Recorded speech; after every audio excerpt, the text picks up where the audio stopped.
Imagine walking into a bank, handing over a check, and being told, "Sorry, we can't cash this," not because there's anything wrong with it, but because of how you look. That's exactly what happened to Vanessa Mitchell. She walked into a high-end bank expecting routine service.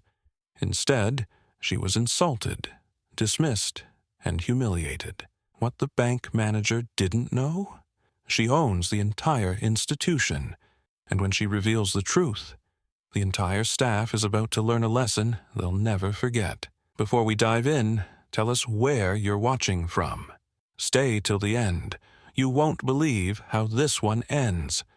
Vanessa Mitchell wasn't just any customer.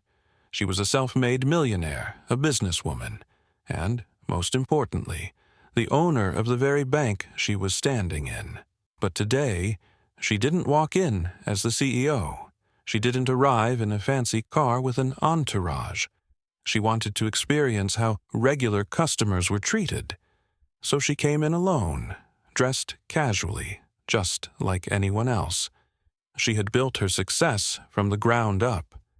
Growing up in a struggling neighborhood, she had seen her parents work hard, yet struggled to get approved for basic loans. She promised herself that one day she'd own something powerful enough to make a difference. And she did. She bought this bank to ensure fair treatment for everyone. Richard Carter, the bank manager, had a very different mindset. He believed money had a certain look. To him, wealthy clients were easy to spot, well-dressed, polished, and powerful. When Vanessa walked in, he didn't see wealth. He didn't see status. He saw someone who, in his mind, didn't belong. The bank itself was a place of prestige. Sleek marble floors, polished counters, and chandeliers hanging overhead.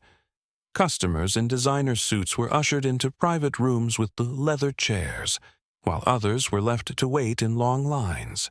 Vanessa expected professional service, but instead, she was about to experience the same discrimination so many others had faced before her. Vanessa Mitchell stepped up to the counter, check in hand, expecting nothing more than standard banking service. She had written this check herself, drawn from an account with millions of dollars, and there was no reason for any issues. But the moment Richard Carter, the bank manager, glanced at it, she saw something in his expression. Doubt. He barely looked at her before shaking his head slightly. "I'll need to verify this," he said, his tone dry and dismissive. Instead of processing the check as usual, he kept staring at it, then back at Vanessa, as if something didn't add up. She remained calm. "That's fine," she said. "Go ahead." Instead of running it through the system, Richard set the check aside and folded his arms. "Where did you get this check?" His voice had an edge now, like he was interrogating her. Vanessa blinked. "I wrote it." Richard let out a short laugh, the kind that wasn't friendly. "Really? And what exactly do you do?" The assumption was clear. A woman like her couldn't possibly have a check this big. Vanessa tilted her head slightly. "Why does that matter?" Richard smirked. "It's protocol, ma'am. We have to verify large transactions, especially when they seem unusual." Vanessa knew exactly what he meant. "And what's unusual about it?" Richard leaned in slightly. "You don't exactly look like our usual high-value clients." There it was. He didn't see wealth. He didn't see success. He saw someone who, in his mind, didn't belong. A line was forming behind Vanessa. Customers were beginning to whisper, sensing the tension. But instead of backing down, Vanessa kept her voice level. "I'd like you to process my check, please." Richard shook his head. "I'm sorry, but I can't do that right now." He didn't even try to hide his smirk. Vanessa raised an eyebrow. "Why not?" He exhaled dramatically, like she was wasting his time. "We have strict fraud policies, and I need to be sure this check is legitimate before I proceed." Vanessa's patience was wearing thin. "You haven't even scanned it yet." Richard's smirk faded for a second before he covered it up with fake confidence. "It's a standard procedure. We recommend clients with unverified transactions, visit a more accommodating financial institution. A more accommodating financial institution. He was telling her to go to another bank. For a moment, Vanessa didn't speak. She let the words sink in, feeling the weight of every time someone like her had been dismissed, ignored, or turned away because of assumptions. She took a deep breath. "Are you sure you want to do this?" Richard scoffed. "Do what?" Vanessa leaned in slightly. "Refuse service to someone without cause?" Richard didn't flinch. "I'm following bank policy, ma'am." Vanessa studied him. "So you're saying this check isn't valid?" Richard shrugged. "I'm saying I won't cash it." Vanessa nodded slowly. "All right. Then let me speak to someone above you." Richard laughed, shaking his head. "I am the highest authority here. There's no one above me at this branch." Vanessa smiled. "You sure about that?" Richard chuckled again, but it was forced. "I know my own bank, ma'am." The whispers in the bank grew louder. A woman in line leaned over to another customer. "Something's not right here." Vanessa took a step back. "So, let me get this straight. You won't verify my check. You won't scan it. You won't let me speak to anyone else. You've made up your mind." Richard nodded, crossing his arms. "Yes." Vanessa took one final look at him. He had no idea what was about to happen. Richard smirked. "Security, please escort this woman out." A uniformed security guard stepped forward hesitantly. But before he could speak, another voice boomed through the bank. "What's going on here?" A senior executive had just walked in. The moment he saw Vanessa, his face turned pale. Richard turned around, looking irritated. "Sir, I was just handling—" The executive cut him off. "Do you have any idea who this is?" Richard frowned. "A customer trying to cash a suspicious check." The executive swallowed hard. "Richard, this is Vanessa Mitchell." Richard rolled his eyes. "And?" The executive looked horrified. "She owns this bank." The entire room fell silent. The customers watching, the employees behind the counter, even the security guard. Everyone froze. Richard's smirk vanished. He blinked rapidly, his face turning red. What?" Vanessa took a slow step forward. "I asked you if you were sure about refusing me service," she said calmly. "Are you sure now?" Richard stammered. I didn't know." Vanessa nodded. "But you assumed, didn't you?" The whispers in the bank turned into full conversations. People were watching, recording, waiting. Richard opened his mouth to beg for a second chance, but Vanessa was already shaking her head. You don't get to treat people like this and walk away without consequences." Richard's face drained of color. "Please, I didn't mean—" Vanessa turned to the executive. "I want him gone. Today." The executive nodded immediately. "Consider it done." Richard looked like he might faint. Vanessa glanced at the security guard. "Still want to escort me out?" The guard took a step back. "No, ma'am." Richard, panicking, turned back to Vanessa. "Please, I need this job." Vanessa's voice remained steady. "And people need to be treated with respect. But that didn't seem to matter to you a few minutes ago." Richard's lips parted, but no words came out. Vanessa turned to the executive. "I also want a full review of all customer complaints in this branch. If this happened to me, it's happened to others." The executive nodded. "Understood." Vanessa turned back to Richard one last time. "You assumed I didn't belong here. Turns out, you're the one who doesn't." With that, Richard was escorted out, the same way he had tried to remove her. The bank was silent for a moment before customers started clapping. Some employees exhaled in relief. They had seen Richard's behavior before, but had never been able to do anything. Vanessa picked up her check from the counter and handed it to a different teller. "Now, let's try this again." Within minutes, her check was cashed without issue. As she walked out, she glanced around one last time. Things were about to change in this bank. And not just for her, but for every customer who walked through these doors. Vanessa Mitchell stood in the center of her own bank, watching Richard Carter's face shift from arrogance to panic. Just moments ago, he had been smirking, certain that he was in control. Now, he looked like he wanted to disappear. The entire bank had gone silent. Customers and employees alike had their eyes fixed on the scene unfolding before them. Some whispered among themselves, while others pulled out their phones, recording everything. Richard's mouth opened, but nothing came out. He glanced at the senior executive, hoping for an escape. But the man looked furious. The moment he had walked in and recognized Vanessa, he had understood exactly how bad this situation was. "Please," Richard finally choked out. I didn't know." Vanessa raised an eyebrow. "Didn't know what?" He swallowed hard. That I own this bank," she finished for him. Richard's face turned a deep shade of red. I just thought—" Vanessa's voice was calm, but her words cut like a knife. "You thought I didn't belong here." Richard shook his head quickly. No, I was just following—" "Bank policy?" Vanessa interrupted. "Tell me, where in bank policy does it say you should judge people based on how they look?" Richard had no answer. His silence spoke louder than words. The senior executive stepped forward. "Ma'am, I sincerely apologize for this unacceptable behavior." He turned to Richard, his jaw tight. "You're done here."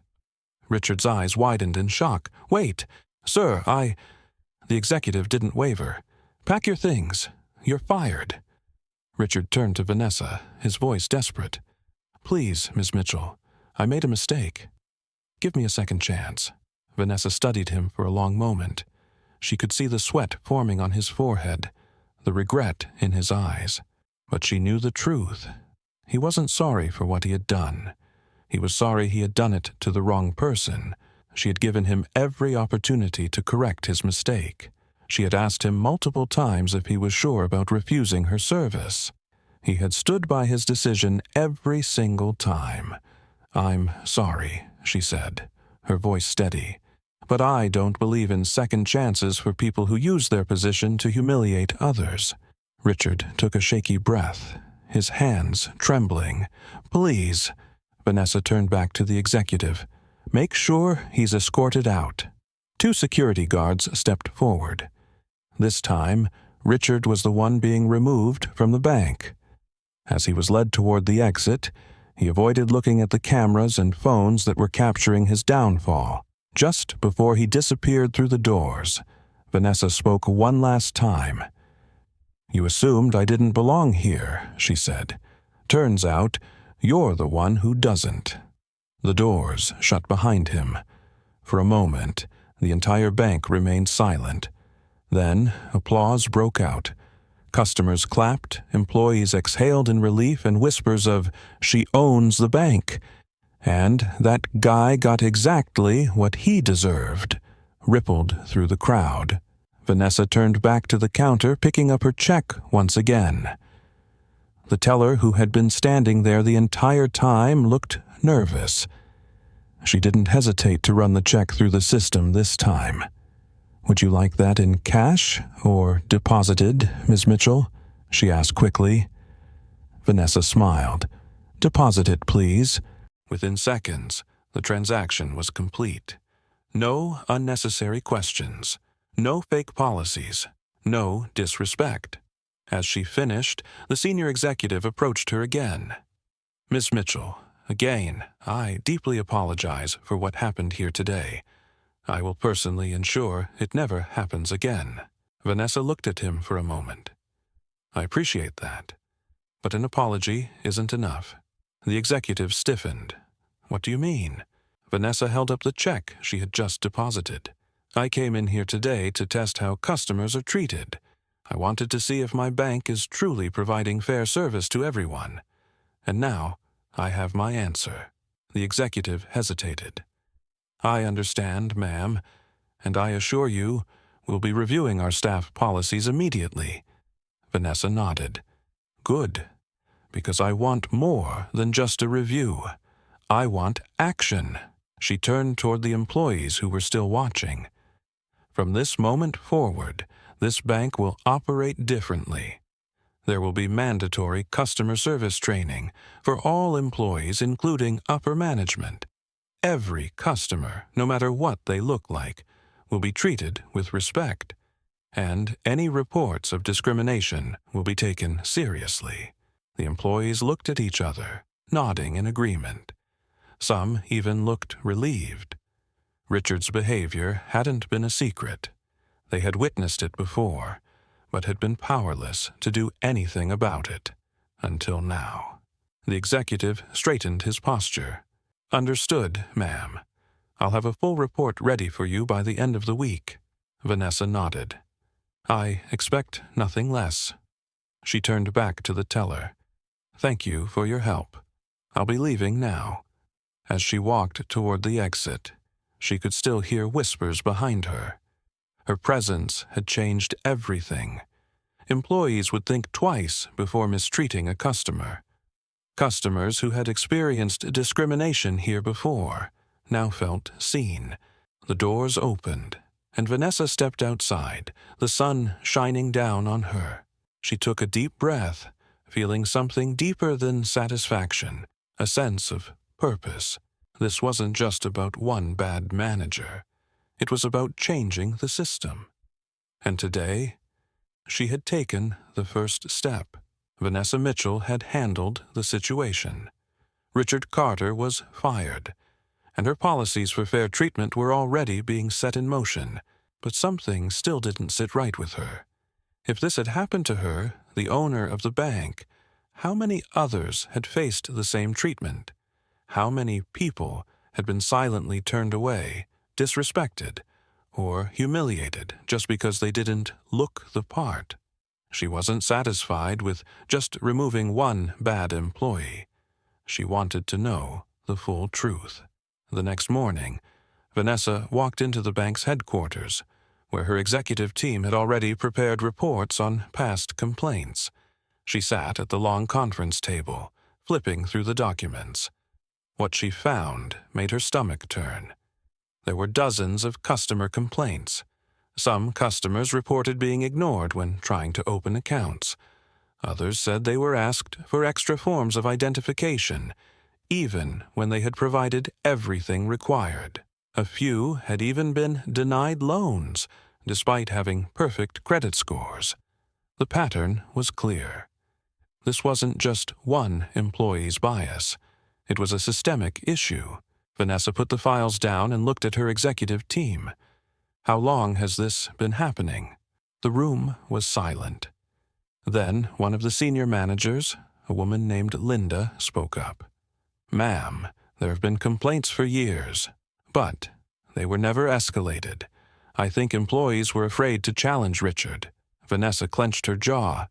"So people have been mistreated, and no one did anything?" Linda hesitated. "It's not that simple. Richard controlled the hiring and firing at that branch. If anyone spoke up, they risked losing their job." Vanessa took a deep breath. She had thought firing Richard would fix the problem, but now she realized the issue was bigger than just one person. She stood up. "Effective immediately, we're launching a full audit of all branches. Every single location will be reviewed for customer treatment. And we're implementing a system where employees can report discrimination without fear of retaliation." The executives nodded in agreement. Linda cleared her throat. "Ma'am, there's something else you should know." Vanessa raised an eyebrow. "Go on." Linda slid another file across the table. "This isn't just about customers. Several employees reported being passed over for promotions. There were qualified staff members, especially women and minorities, who were never given opportunities to advance. And all those decisions were made by Richard." Vanessa flipped through the file, seeing reports of employees who had been stuck in the same roles for years, despite having perfect performance reviews. She shook her head. This stops today. Vanessa made a call to human resources and ordered a full review of hiring and promotion practices. She made it clear, no one would be held back just because of bias. That same day, she held a meeting with the managers from all branches. She stood at the front of the room, looking at the faces of the people who had been running her bank. Some looked nervous. Others seemed relieved, as if they had been waiting for this moment. Vanessa didn't waste time. "Let me be clear," she said, her voice firm. "This bank is built on trust and fairness. If you can't uphold those values, you don't belong here." A few managers nodded, while others shifted uncomfortably. "This is not just a business," she continued. "This is people's livelihoods, their futures. When someone walks into one of our banks, they should be treated with respect, no matter who they are." One manager, a middle-aged man sitting near the front, raised his hand. "Miss Mitchell, with all due respect, some of our high-value clients are used to a certain standard." Vanessa's eyes narrowed. "And what standard is that?" The man hesitated. "Well, they expect a certain level of exclusivity." Vanessa's voice didn't waver. "You mean they expect us to cater to them while making other customers feel like they don't belong?" The man didn't answer. Vanessa folded her arms. "Let me ask you something. Do those same high-value clients get treated differently when they're wearing jeans and a hoodie instead of a suit?" Silence. "That's what I thought," Vanessa said. "From this point forward, every single customer gets the same level of service, period." She let her words sink in before adding, "And if anyone has a problem with that, you're free to leave." The managers exchanged glances, but no one argued. They all understood. Things were changing, for the better. By the end of the meeting, Vanessa had outlined a new company-wide training program focused on fairness and customer service. She also announced something no one expected. A customer feedback system would be put in place at every branch. Customers would be able to rate their service and report any unfair treatment directly to the executive team. There would be no more hiding issues, no more sweeping complaints under the rug. The next day, the story went public. A journalist caught wind of what had happened at the bank and ran an article with the headline, "Bank CEO Catches Discrimination in Her Own Company, Then Changes Everything." The article went viral. People flooded social media with their own experiences of being judged unfairly in banks and businesses. Some praised Vanessa for taking action. Others demanded that more companies follow her example. Vanessa wasn't expecting the reaction, but she welcomed it. Because this wasn't just about one branch, one manager, or one company. This was about creating real change. Vanessa Mitchell had come to the bank that day expecting to conduct a simple transaction. Instead, she uncovered a deeper issue, one that had been happening long before she walked through those doors. Richard Carter was fired. New policies were put in place, and employees were being trained to treat every customer with respect. But Vanessa knew something important. Changing policies wasn't enough. A real transformation meant changing mindsets. A week later, Vanessa returned to the same bank branch, this time unannounced. She wanted to see if the lessons had truly been learned or if the staff was just putting on a show when they knew she was watching. The moment she walked in, she noticed the difference. The atmosphere was lighter, the employees were friendlier, and customers of all backgrounds were being treated with the same level of service. She walked up to the counter and was greeted by a young teller named Sarah. "Good afternoon, ma'am. How can I assist you today?" Vanessa smiled. "I just wanted to check on my account." Sarah nodded and immediately began helping her. No hesitation, no unnecessary questions, just professional service. the way it should have been from the start. As Vanessa waited, she overheard a conversation at another counter. A young man in casual clothes was depositing a large sum of money. Instead of questioning him like Richard would have, the teller simply said, "Would you like that in a savings account or a checking account?" No bias, no assumptions, just business. That's when Vanessa knew real change had happened. After finishing her transaction, Vanessa walked over to the new branch manager, Linda, who had taken over after Richard's termination. "How are things going?" she asked. Linda smiled. "Honestly, better than ever." At first, some employees were nervous, but once they realized we weren't looking to punish people, just to create fairness, they embraced the new system. The success of the policy changes at her bank led Vanessa to take things a step further. She reached out to CEOs and executives from other banks, encouraging them to adopt similar policies. At first, some resisted. "Our customers are happy," they argued. "We don't have this problem." But Vanessa had proof. She showed them the complaints that had been ignored, the reports of unfair treatment, and the immediate improvements seen in her own bank after the changes. One by one, other financial institutions began to listen. Her story gained media attention.